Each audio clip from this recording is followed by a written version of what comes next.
ढलते ही भोलू নতুন की ভিডিও चाय की और दुकान শুনতে চাইলে गुलजार हो जाती थी। চ্যানেলটাকে आज লাইক भी করো, वही हरिया সাবস্ক্রাইব और করো। रामनाथ बैठे थे, जुबान पर दिन भर की बातें और ठंडी हवा में गर्म चाय का सुकून के साथ।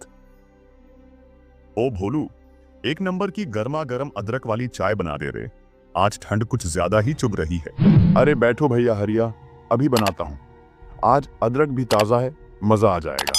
हरिया, सच बताऊं, दिन भर खेत में काम करने के बाद इस वक्त भोलू की दुकान पर बैठकर चाय पीने का जो सुकून है ना, वो कहीं नहीं मिलता।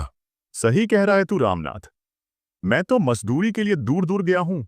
शहर, कस्बा, फैक्ट्री, कितनी जगह की चाय पी, लेकिन भोलू के हाथ की चाय में जो बात है वो किसी में नहीं। लगता है भोलू चाय में कुछ जादू डाल देता है। अरे नहीं भाई, जादू वोदू कुछ नहीं, बस दिल से बनाता हूँ और थोड़ी सी अदरक ज्यादा डाल देता हूँ। दिल से ही तो बनती है भोलू। तेरे बाप की चाय भी ऐसी ही हुआ करती थी, याद है रामनाथ? अरे कैसे नहीं याद होगी, तेरे दादा की दुकान से ही तो ये चाय का सिलसिला शुरू हुआ था। सुबह सुबह गांव की सारी खबरें यहीं से चलती थीं। हाँ भैया, दादाजी, फिर पिताजी, और सुना है उनसे पहले भी हमारे खानदान में चाय का ही धंधा था। तो मैंने सोचा जो विरासत मिली है उसी को संभाल लूं। और संभाल क्या रहा है, आगे बढ़ा रहा है तू। आज देख, गांव का कोई आदमी ऐसा नहीं जो तेरी चाय पिए बिना सो जाए। भोलू की दुकान पर चाय की भाप उठ ही रही थी कि उसी भाप को चीरता हुआ एक जाना पहचाना आवाज गूंजा। अरे भोलू, जल्दी जल्दी एक चाय बना दे। आज ठंड कुछ ज्यादा ही बढ़ गई है भाई, हड्डियों तक उतर रही है। तीनों ने पलट कर देखा। गांव के मास्टर मोहनलाल थे। अरे मास्टर जी, आप बैठिए, अभी आपके लिए भी एक कड़क चाय लगाता हूँ। हाँ हाँ भोलू, मास्टर जी के लिए भी बना। और सुन, आज पैसा मेरे से लेना। अरे क्यों भाई, मुझे क्या भिखारी समझ रखा है? ये बात अलग है कि घर में कई दिन ठीक से खाना नहीं मिलता, लेकिन बाहर जब निकलता हूं ना, तो इज्जत को सबसे आगे रखता हूं। आज चाय का पैसा मैं दूंगा। अरे अरे, ठीक है, तुम दोनों ही दे देना। आज एक के पैसे से चाय पी लूंगा, कल दूसरे के पैसे से। कुछ पल की खामोशी के बाद हरिया ने मास्टर जी की तरफ ध्यान से देखा।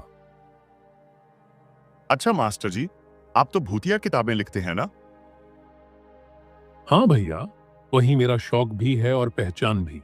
अरे तभी तो पिछले महीने आपने जो नई भूतिया किताब निकाली थी, वही मैंने अपने अरुण के लिए खरीद दी थी।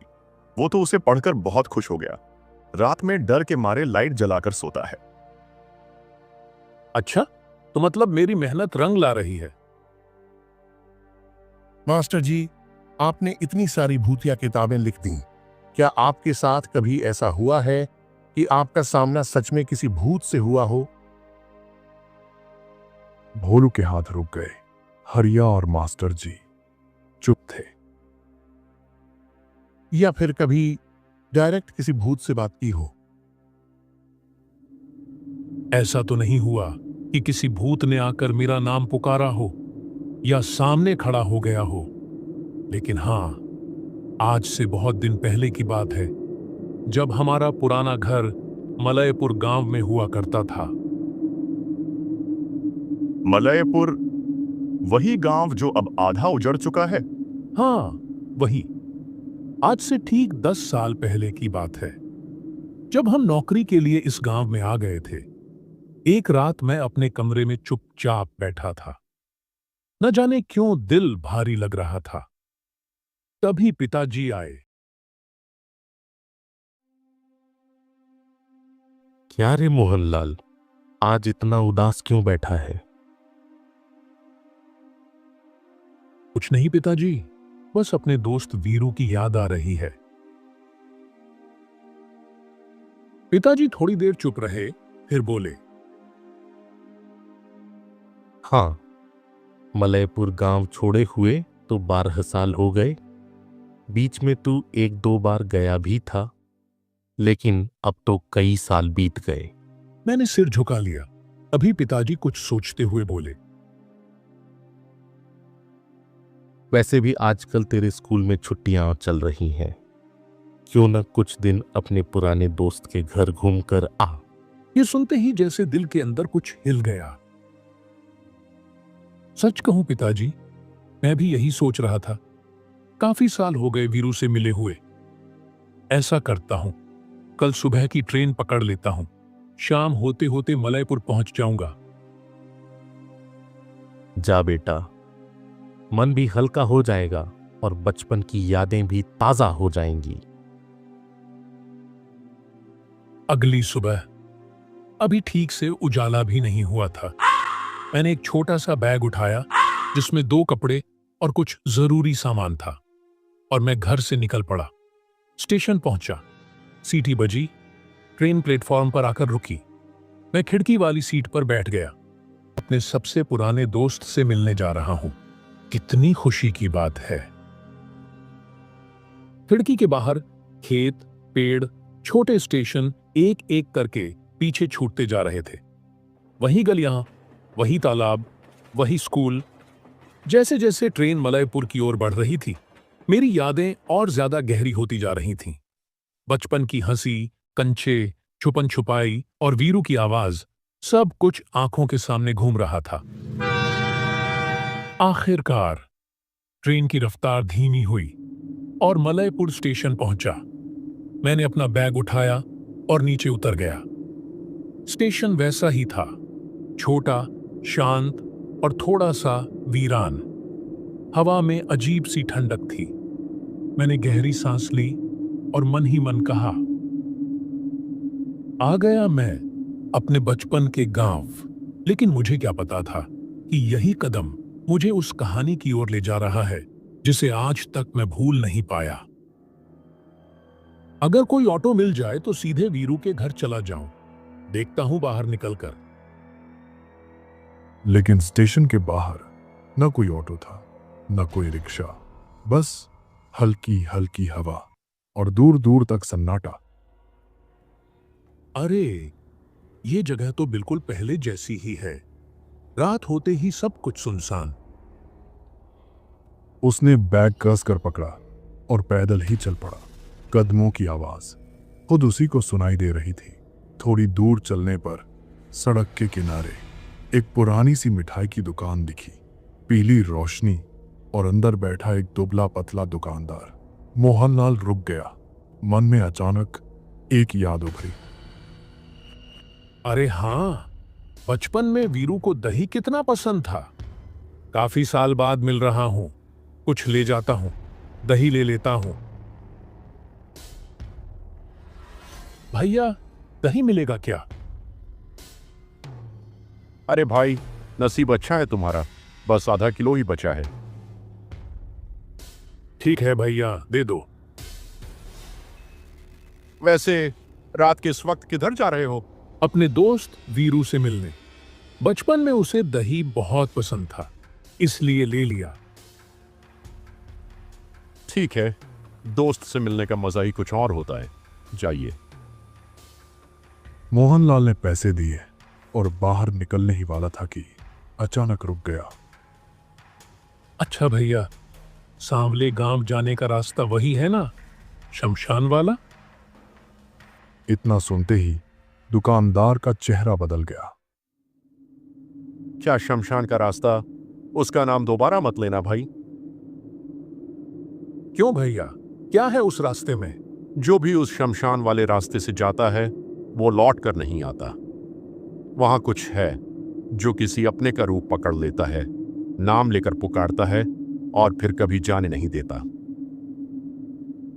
आप भी ना भैया, ये भूत वूत कुछ नहीं होता, सब मन का वहम है। यकीन करना है तो करो, नहीं करना है तो तुम्हारी मर्जी। तुम जा सकते हो। मुझे भी अब घर जाना है, रात हो गई है। मोहनलाल ने कुछ नहीं कहा, बस दही का बर्तन संभाला और आगे बढ़ गया।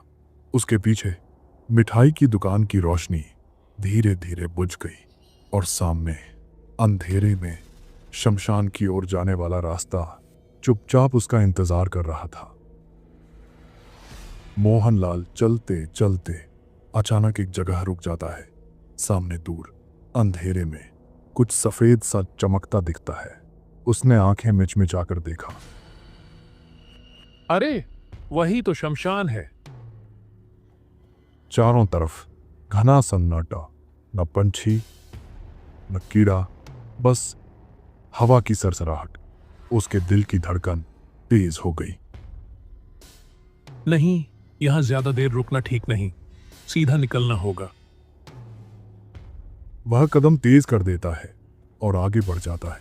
थोड़ा और आगे बढ़ते ही रास्ता जंगल की तरफ मुड़ जाता है। पेड़ों की परछाइयां लंबी होकर रास्ते पर गिर रही थी। तभी मोहन, रुक रुक जा, मैं भी आ रहा हूं। कौन कौन है?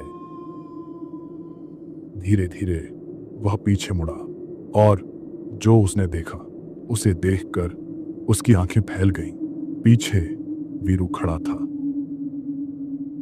अरे वीरू, तू इतनी रात को यहां? अरे मोहन, बस बाजार गया था। मुझे पता था कि तू आ जाने वाला है, लौटने में थोड़ी देर हो गई। अच्छा हुआ मिल गया तू। मैं तो सोच ही रहा था ये रास्ता इतना सुनसान क्यों लग रहा है। ले, ये थैला पकड़, चल घर की तरफ चलते हैं। लेकिन वीरू, तुझे कैसे पता था कि मैं आज ही आने वाला हूं?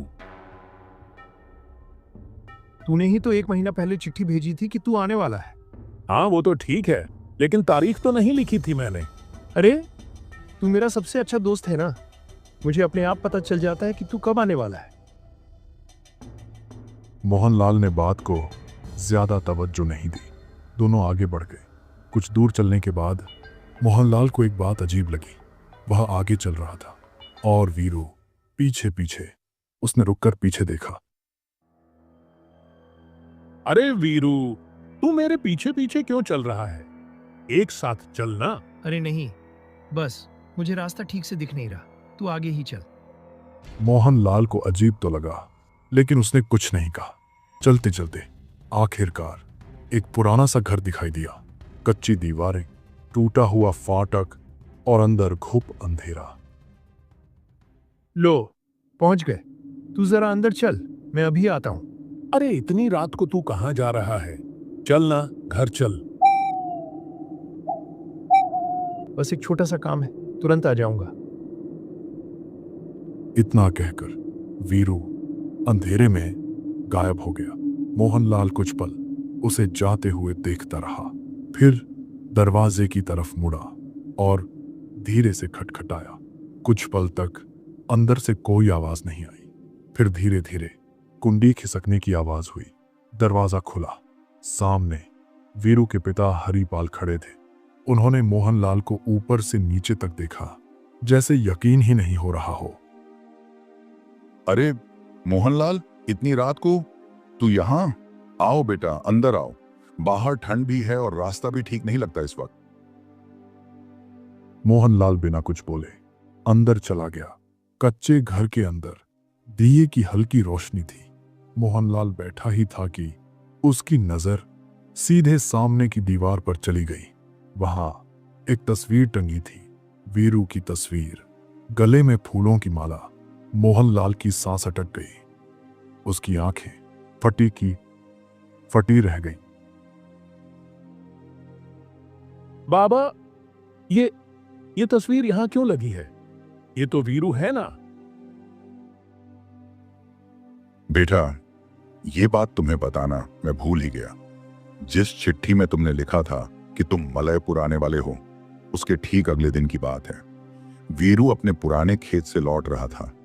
माथे पर बोरा रखा हुआ था। शाम ढल चुकी थी और सामने ठीक से कुछ दिखाई नहीं दे रहा था। मोहनलाल की आंखें भीगने लगीं।